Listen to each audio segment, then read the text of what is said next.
Herzlich willkommen zu Namas University im Gespräch. Auch von Wir mir. sind heute schon bei der 25. Ausgabe mit Martina und Katharina. Und heute geht es wieder um ein spannendes Thema, denn wir möchten einige Unsicherheiten aus letzter Zeit ausräumen und klären. Dazu sprechen wir zum Thema Seelen und Seelenverträge. Wir als Inkarnierte und unseren freien Willen auf der Erde. Und was hat das alles mit den kosmischen Gesetzen zu tun, in die wir eingebettet sind? Ja, es ist komplex, aber wir Menschen sind ja in der Lage, diese Komplexität für uns zumindest runterzubrechen. Und ich möchte das gerne zusammenfassen in 3 Bildern. Und zwar in ein Bild von einem Dreieck, einem Viereck und einem Fünfeck und mit konkreten Beispielen unterlegen. In dem Dreieck findet sich jeder von uns wieder. Wir haben eine Seele, die uns mit konkreten Seelenaufträgen in diese Inkarnation geschickt hat. Wir sind hier in einem Körper und wir haben einen freien Willen, den die Lichtseite respektiert. Okay. Gleichzeitig sind wir in ein riesiges Universum mit seinen Gesetzen eingebunden. Wir könnten jetzt alle Gesetze aufzählen, die wir kennen, aber lasst mich vielleicht einfach mal die Dimensionen geben in dem Konstrukt, das sich ständig verändert und wo wir Teil sind und auf das wir wenig Einfluss haben. Ich habe das mal nachgeschlagen, Mhm. zahlenmäßig. Wissenschaft ist immer gut, wenn es um Fakten geht. Unser derzeitiges Universum hat zwischen 200 Billionen und 2 Trillionen Galaxien, wovon die Milchstraße eine ist. Uff. Diese Galaxien sind zwischen 3000 und 300.000 Lichtjahre gespannt in ihrer Ausbreitung. Das heißt, in der Milchstraße sind wir der kleine blaue Punkt, wie das Carl Sagan mal formuliert hat. Das sind wir. Das ist unser Zuhause. Wow. Wow. Und wir Mhm. wissen, alles bewegt sich ständig, Tag und Nacht. Die Menschen, die sich mit Astrologie beschäftigen, wissen, wie diese Zusammenhänge nur im Sonnensystem und darüber hinaus funktionieren. Das heißt, diese Einheit, die sich ständig bewegt, hat auch Einfluss auf unsere Seele und unsere Seelenverträge. Die haben eine Flexibilität eingebaut. Das heißt, wenn sich im großen Gefüge was verändert, wird im kleinen Gefüge angepasst. Und dann habe ich als Inkarnierte, als Inkarnierter immer noch den freien Willen zu sagen, ja oder nein, danke. Darf ich das richtig verstehen? Es gibt also nicht nur einen Seelenauftrag, eine Seelenaufgabe für Es jeden gibt von uns. meiner Erfahrung nach eine Vertragsrolle, lass es mich so nennen, Mhm. die ganz viele Unterpunkte hat. Wann wir wohin geschickt werden, wo wir geboren werden, wen wir treffen sollen, mit wem wir was zusammen machen sollen. All das sind Optionen. Und es kommt häufig vor, dass in unserer spirituellen Entwicklung wir mit anderen was zusammentun sollen, aber die sind noch nicht so weit auf ihrem Weg. Das heißt, wir kommen zum Treffpunkt und da ist keiner. Die anderen kommen nicht. Dann Das per ist mir Anhalter sehr durch die häufig Galaxis weiter. passiert. Mhm. Wir wahrscheinlich auch. Aber das heißt dann nicht Ende. Das heißt dann, es bewegt sich weiter und es werden neue Momente geschaffen. Wir kriegen bestimmte Optionen mehrfach, solange sie im Gesamtgefüge noch relevant sind. Wenn sie im Mhm. Gesamtgefüge nicht mehr relevant sind, ist vorbei. Und du weißt selber, wir können ganz bewusst zu Dingen Ja oder Nein sagen. Und weil der freie Wille ein Gesetz für die Erde ist, haben wir das zu respektieren, wenn andere Ja oder Nein sagen und darüber nicht zu urteilen. Mhm. Wenn ich urteile, dann sage ich implizit, ich weiß, wie das Universum aussieht, ich kenne alle Gesetzmäßigkeiten und du hast falsch gehandelt. Das heißt, ich müsste den Menschen genau kennen, seine Seelenverträge genau kennen, die Abläufe im Kosmos, was gerade wo geschieht, um wirklich ein Urteil treffen zu können, das korrekt ist. Unmöglich. Mhm. Mhm. Und ich belaste damit meine Inkarnation, weil ich meine Energien runterfahre. Durch Beurteilung. Ja, Mhm. weil ich Mhm. sinke auf eine Ebene herab, die viel kleiner ist, als ich eigentlich bin. Was ja für uns laufend hier gilt auf der Erde, ne? Jetzt Dass gucken wir unsere uns Schwingung bitte so in der niedrig Welt ist. um. Mhm. Wir haben Kriege. Wir haben Neuwahlen in Deutschland. Wir haben gerade neu gewählte Regierungen in den Vereinigten Staaten. Wir haben die Spannungen, die sich aufladen im Ukraine-Krieg. Wir haben die wirtschaftlichen Spannungen. Es geht um Strafzölle. Entwicklungsländer haben gerade gesagt, wir sind von euch nie fair behandelt worden. Ihr hättet uns Geld geben müssen, dass ihr die Ressourcen der Erde ausbeutet, das Klima beeinflusst und wir die Folgen tragen. Also es gibt ein riesiges Spannungsgefüge, in dem es kein klares Schwarz und Weiß gibt. Je mehr ich Mhm. weiß von diesem Gefüge, desto einfacher wird es für mich, innerlich in Ruhe zu sein und zu sagen, ich bin gut unterwegs. Das heißt, worauf du immer hämmerst, völlig zu Recht, eindeutig etablierte, klare Seelenverbindung. Dann Ja. weiß ich Mhm. auch, welchen Effekt das auf meine Inkarnation hat und wie ich mich mit verändern muss.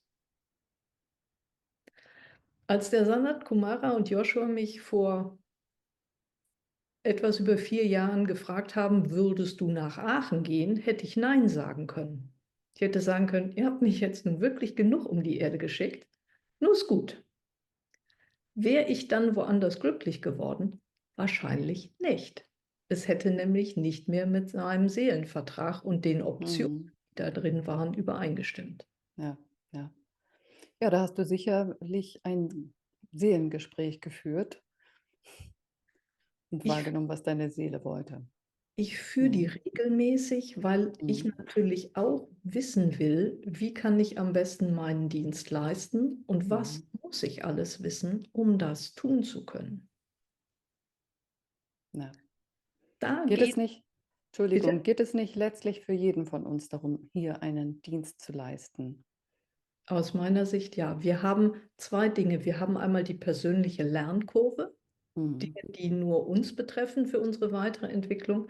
Aber wir sind hier auf der Erde im größten Umbruch, den die Erde bisher gekannt hat, um eine neue Erde gemeinsam zu kreieren. Das heißt, alte Konzepte, alte Lehren, das passt nicht mehr. Die helfen uns nicht weiter. Und wir sehen das ja auch in unserem Umfeld. Wir können nicht sagen, oh, aber wir möchten es bitte gerne so schön wie früher. Und da soll doch jetzt endlich mal einer kommen und die rauswerfen oder das nicht mehr machen und davon hätte ich gerne mehr. Das findet nicht statt. Die Ja. Systeme, die wir Mhm. aufgebaut haben, sind nicht mehr im Einklang mit dem Frequenzsprung. Das gilt ja für Organisationen, für Systeme und das gilt genauso für uns. Dazu kommen wir in einem unserer nächsten Gespräche. Wir sind in einer Frequenzverschiebung, in einer Frequenzanhebung. Schwingung erhöht sich. Alles erhöht sich. Ja, Unsere Körper und alles, was nicht dazu passt, muss erstmal passend gemacht werden. ja, und ganz viel loslassen, ganz viele Mhm. Überzeugungen, ganz viel Mhm. Eingeschränktheit. Mhm. Lass mich zum zweiten Beispiel, das Viereck, kommen. Ja. Die 3 Punkte im Dreieck, ganz oben, das kosmische Ganze, auf den beiden unteren Punkten und unsere Seele mit ihren Verträgen und wir Inkarnierte mit unserem freien Willen. Und mach mal oben neben die kosmischen Gesetze einen zweiten Punkt für diejenigen, die ein Walk-in geworden sind. Was heißt das? Unsere Seelen sind zu 50% beiseite getreten, um einem höherdimensionalen Wesen unsere Fähigkeiten als Inkarnierte zur Verfügung zu stellen. Das heißt, das sind auch Persönlichkeiten, so wie unsere Seele eine Persönlichkeit ist, mit der wir plötzlich hantieren müssen. Für mich war es anfangs, ich gewöhnte mich gerade an den Sanat Kumara und traf meinen älteren Bruder und der sagte, wer guckt mich denn da an? Das bist du doch gar nicht. Oh. Und stellte Veränderungen in meiner Stimmlage fest, in anderen Dingen. Das musste ich auch erstmal begreifen und ich habe es gelernt, als ich selber den Podcast zugehört habe, die ich gesprochen habe und dann mal aufgenommen, wie ich selber spreche. War noch frappanter vor einigen Wochen, als die kosmische Mutter sagte, nun mal meine Portale für die Menschheit. Und der Sanat Kumara musste austreten aus Mhm. mir, damit die kosmische Mutter rein konnte. Völlig andere Persönlichkeit. Und manchmal Persönlichkeit, ja. bitte ich auch den Sanat Kumara Mhm. inzwischen, gib mir mal 3 Stunden Martina-Zeit. Geh mal raus. Oh, ja, Das dass ist man das nicht ist vergisst. eine komplexe Gemengelage. Und Mhm. jeder, Mhm. Sanat Kumara hat eine Riesenübersicht. Sehr ruhig, geduldig, schaut sich das an. Und wenn er alle Fakten gesammelt hat, dann sind die Entscheidungen glasklar und sie werden getroffen. Da wird nicht rumgehampelt. Mhm. Die kosmische Mutter hat eine Allwissenheit, in die man sich einfach fallen lassen kann. Irre. Ruhe, alles ist da. Diese gesamte wissende Weiblichkeit, was sich entfalten kann. Ein ganz anderes Gefühl. Wie geht es, beschreib du doch mal, wie es dir geht, wenn du mit Mutter Maria arbeitest, wenn du mit Joshua arbeitest. Das sind andere Charaktere, die dich auch beeinflussen, wenn du mit Gott Indra arbeitest. Es ist sehr deutlich spürbar, wenn ich diese Zusammenarbeit einlade, je nachdem. Also dieses absolut zarte und glasklare von Mutter Maria. Dann der Hüter von Gottes Intention, Jeschua, ja, er weist den Weg voran. Gott Indra, der laut Mythologie den Helden Arjuna erschaffen hat mit Hilfe eines Mantras. Natürlich bin ich sehr dankbar für seine Führung. Und Amaya, dieses Verschmelzen mit Amaya hat in mir eine Leidenschaft für diese Erde erweckt, die ich, ja, wie eine Mutter auch verteidige. Das spüre ich einfach. Ja, ja. Anders ausgedrückt, so kannten wir uns noch nicht. Ja, und es trifft für all unsere Kollegen an der Namas University, die Walk-in geworden sind und Co-Lehrer auf dieselbe Art und Weise zu. Mhm. Lass mich das als Stichwort nehmen für das dritte Bild, das Fünfeck. Nehmt jetzt bitte in dem Viereck in der unteren Reihe zwischen die Seelenverträge und dem inkarnierten Ich mit dem freien Willen die Namas University. Das ist eine klare Definition, warum es diese Universität gibt für die gesamte Menschheit, um die Menschen zurück in ihre Seelenanbindung zu bringen, damit wir gemeinsam diese neue Erde auf der Basis des aktuellen göttlichen Plans erschaffen können. Wir, die darin arbeiten, haben bestimmte Regeln zu beachten. Einmal, wir sind hier in einem selbstlosen Dienst und wir unterrichten und wir haben, um die Sicherheit der Informationen zu gewährleisten, die wir geben, bestimmte Qualitätsstandards in der Zusammenarbeit zu beachten, sowohl mit Upstairs, also mit den Meisterlehrern in Shambhala, aber auch untereinander.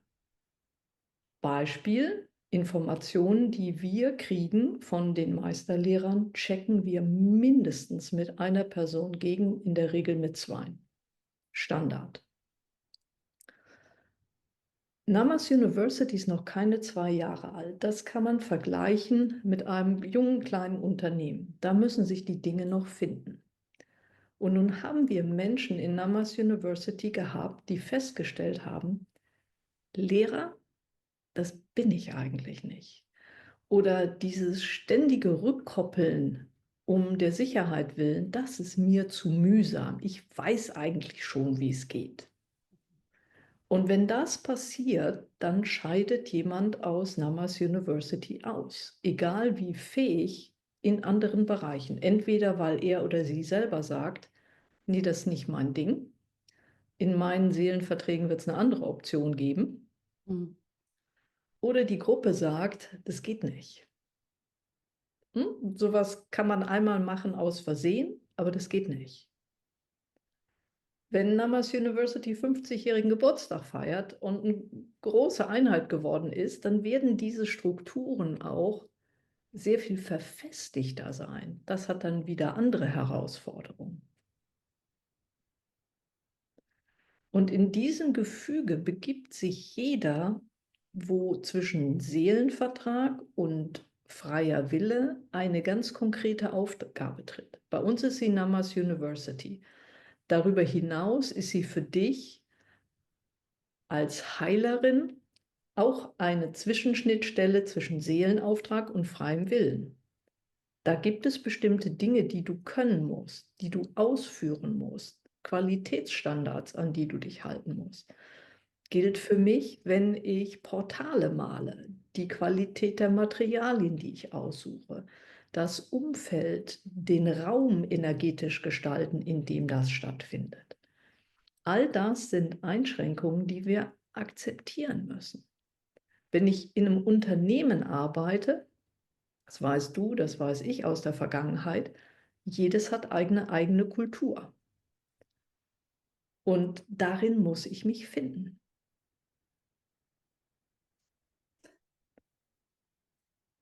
Ja, ähm, das Thema Selbstlosigkeit, Martina.